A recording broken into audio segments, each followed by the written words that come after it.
What's up? YouTube. YouTube. Sorry on the last one. Force of habit. What's up, YouTube? All right. Continuing on from our previous video. So, everything is now welded. We're all welded up in all of those places. Everything underneath is completely welded.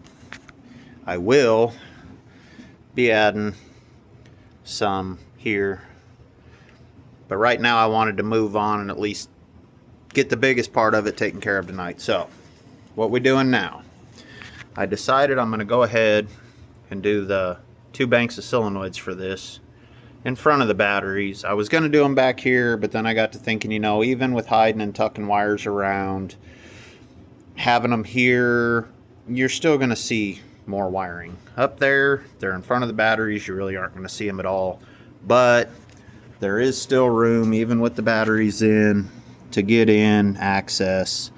And with the way I do these solenoid mounts, I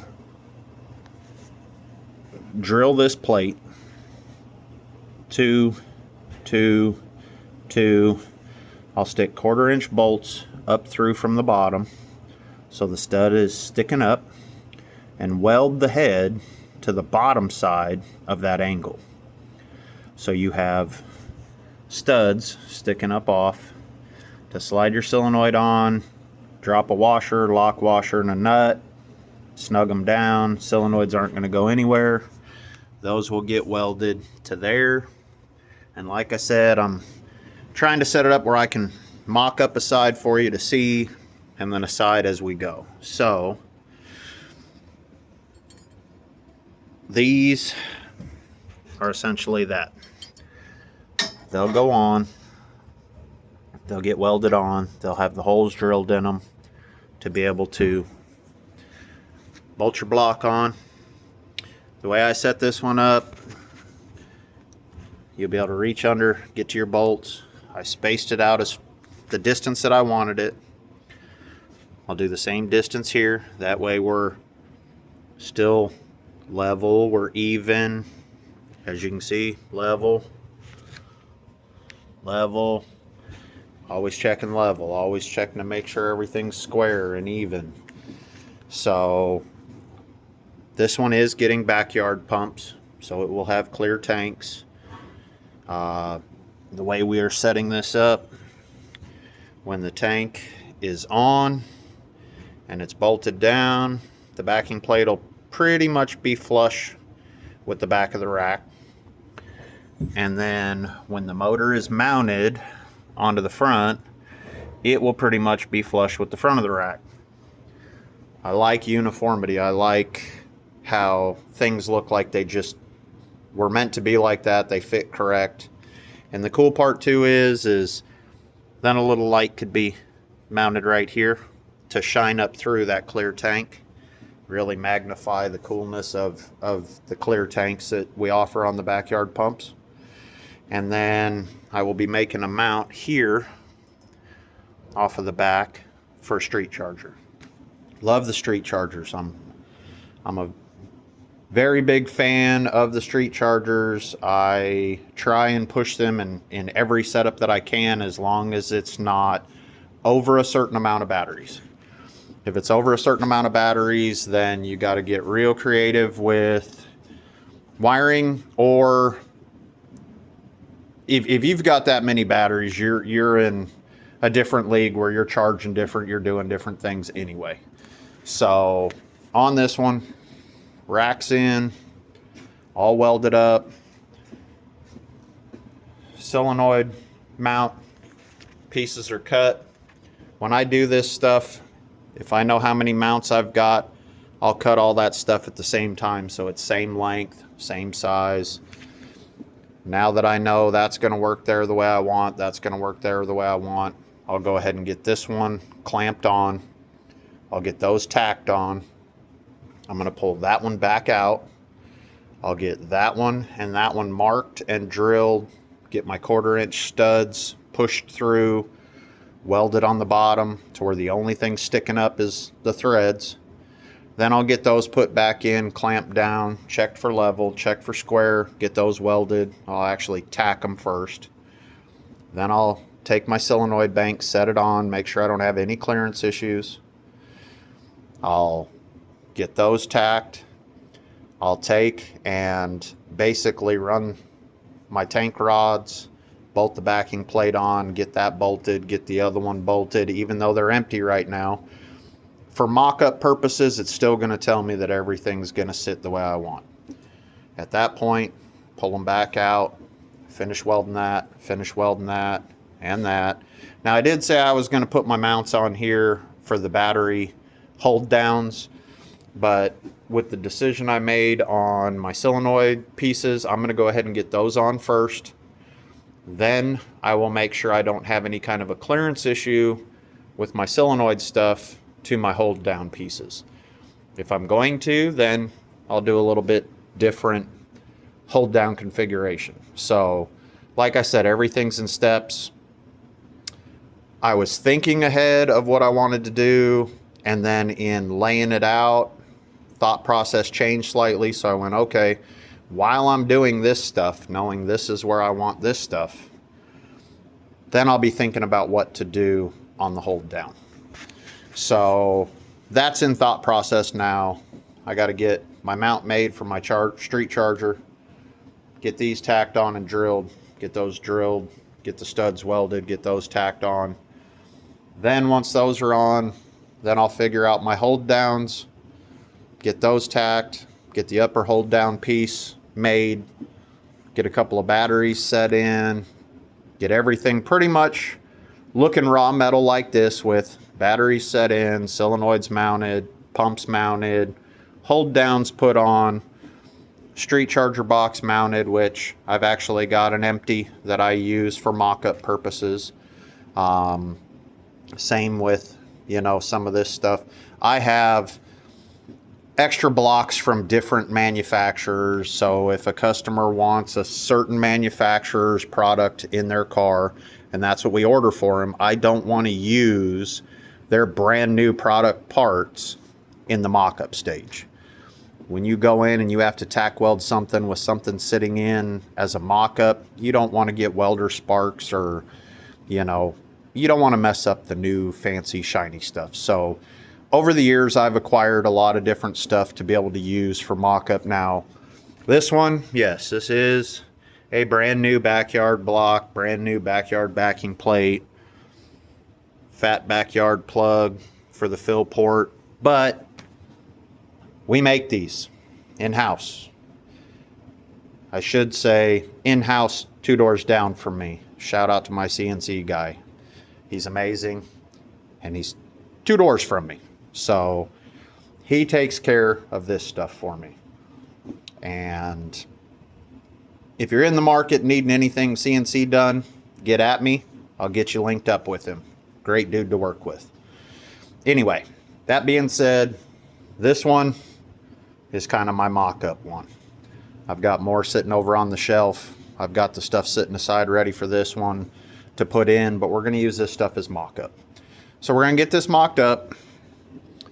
The next video will probably be everything tacked in and me starting to show setting things in, figuring out where I want all of my studs to hide wiring, to tuck things up in nice and under, to where when this trunk's open and stuff's either powder coated, painted, whatever, everything is like it was meant to be there, and the wiring's all hidden, and should be another pretty backyard setup. So we are to the stage now of solenoid mounts, pump mounts, street charger mount, and then figuring configuration for our hold downs. So stay tuned. I'm going to get this stuff tacked in tonight, get my studs, my holes drilled and my studs welded in, get all this stuff tacked in. Then I'm probably going to call it a night.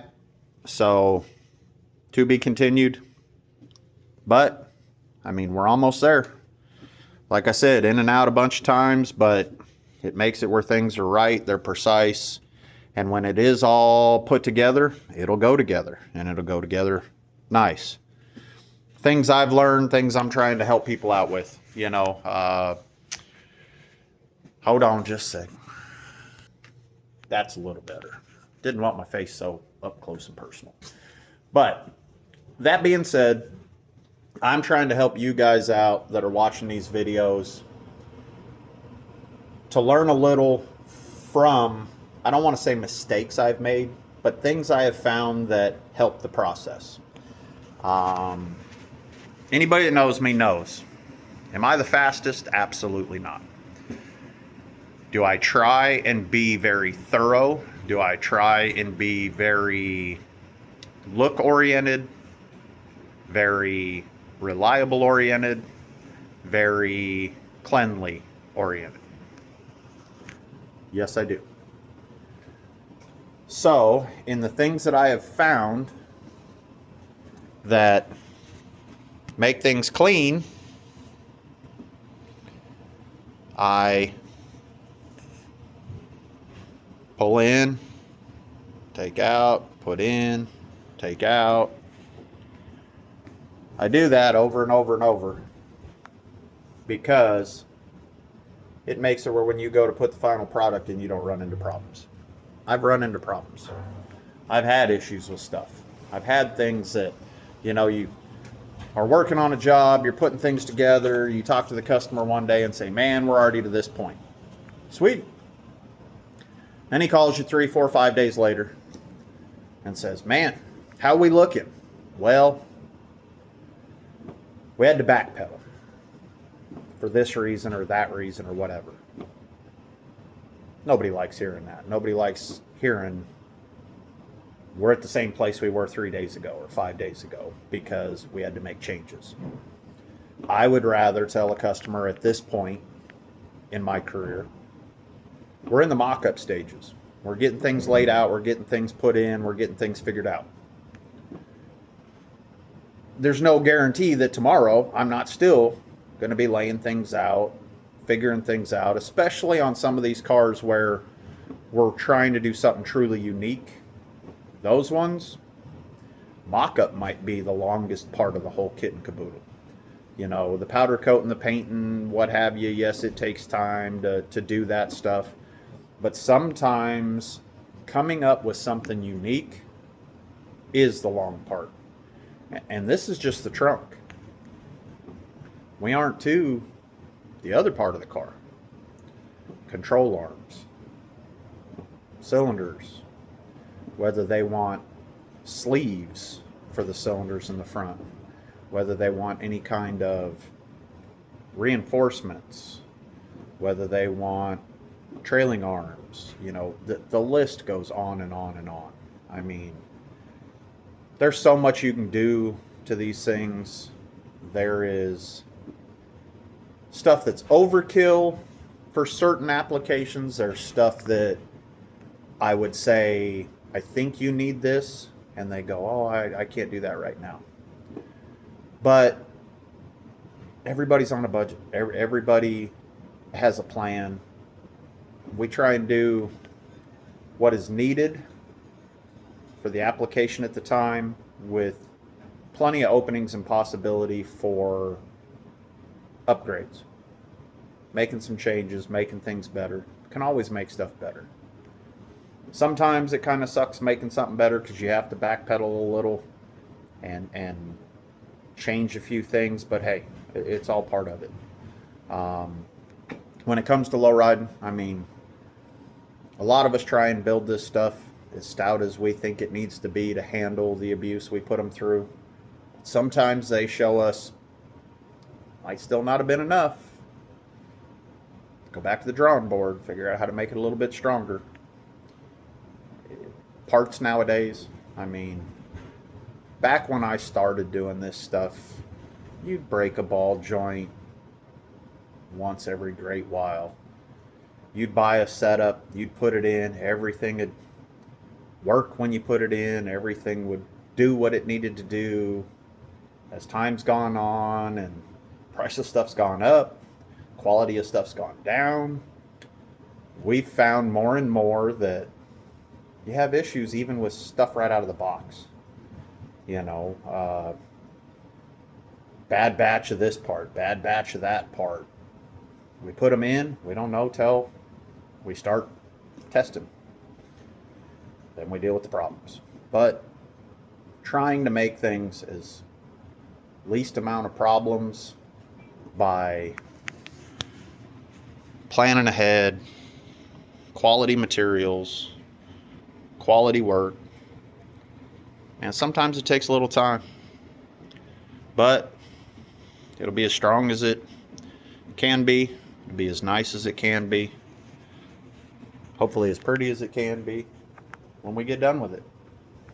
So that being said, I got a little bit more to do before my night's over. So I'm going to jump off here. Y'all have a good night. Good last little bit of the rest of your weekend. If your weekend's almost over. My weekends are another work day at this point.